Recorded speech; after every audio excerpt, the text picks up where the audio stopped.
Book 8. All through the long night, Gilgamesh wept for his dead friend.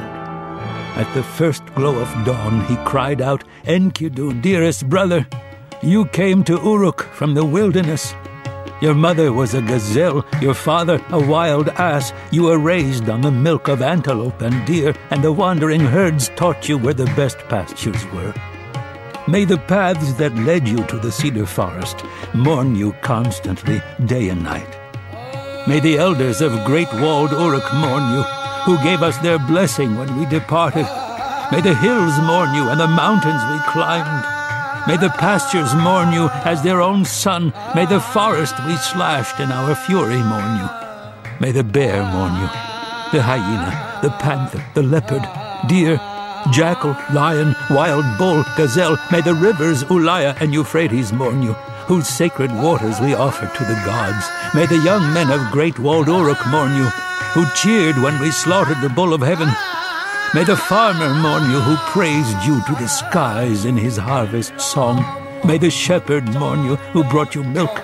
May the brewer mourn you, who made you fine beer. May Ishtar's priestess mourn you, who massaged you with sweet-smelling oil. May the wedding guests mourn you like their own brother. May the temple priests mourn you, loosening their hair. Hear me, elders.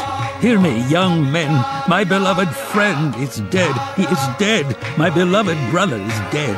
I will mourn as long as I breathe. I will sob for him like a woman who has lost her only child.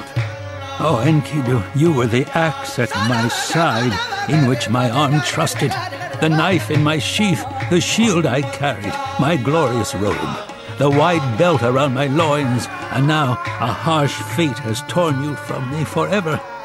Beloved friend, swift stallion, wild deer, leopard ranging in the wilderness, Enkidu, my friend, swift stallion, wild deer, leopard ranging in the wilderness. Together we crossed the mountains. Together we slaughtered the bull of heaven. We killed Humbaba, who guarded the cedar forest.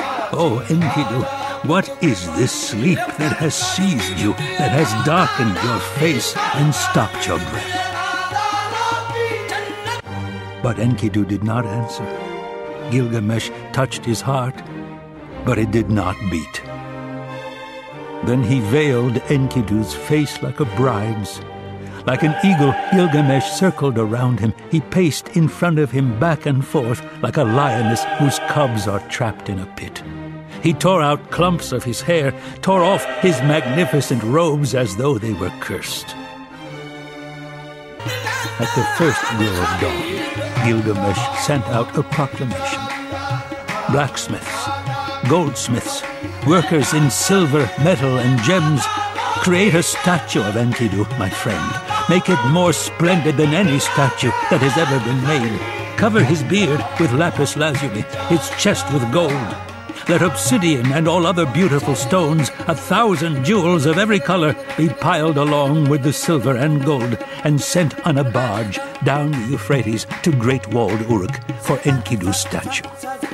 I will lay him down on a bed of honor.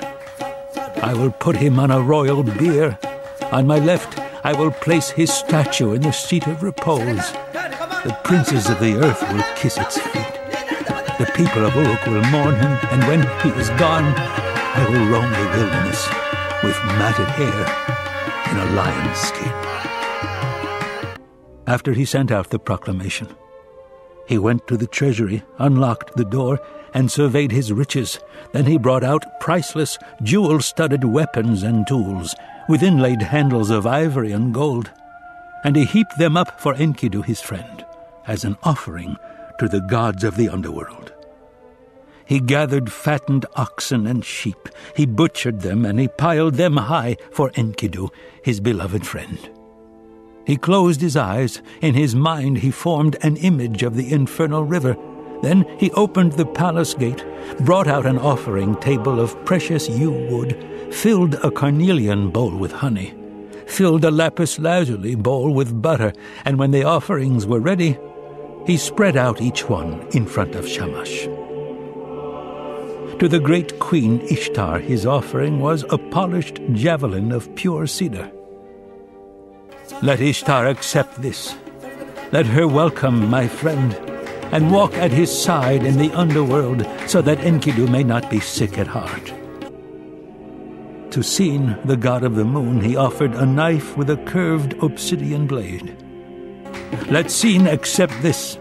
Let him welcome my friend, and walk at his side in the underworld, so that Enkidu may not be sick at heart. To Ereshkigal, the dark queen of the dead, he offered a lapis lazuli flask. Let the queen accept this. Let her welcome my friend, and walk at his side in the underworld, so that Enkidu may not be sick at heart.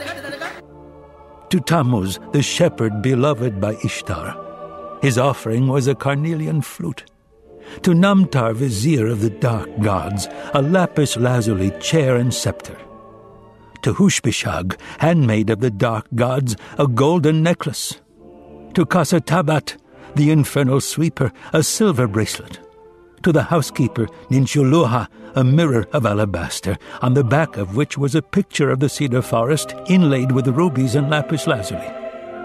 To the butcher, Bibu, a double-edged knife with a haft of lapis lazuli bearing a picture of the holy Euphrates.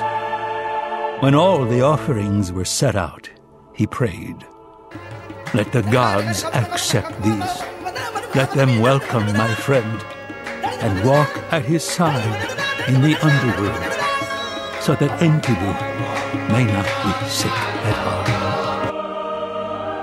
After the funeral, Gilgamesh went out from Uruk into the wilderness with matted hair in a lion's skin.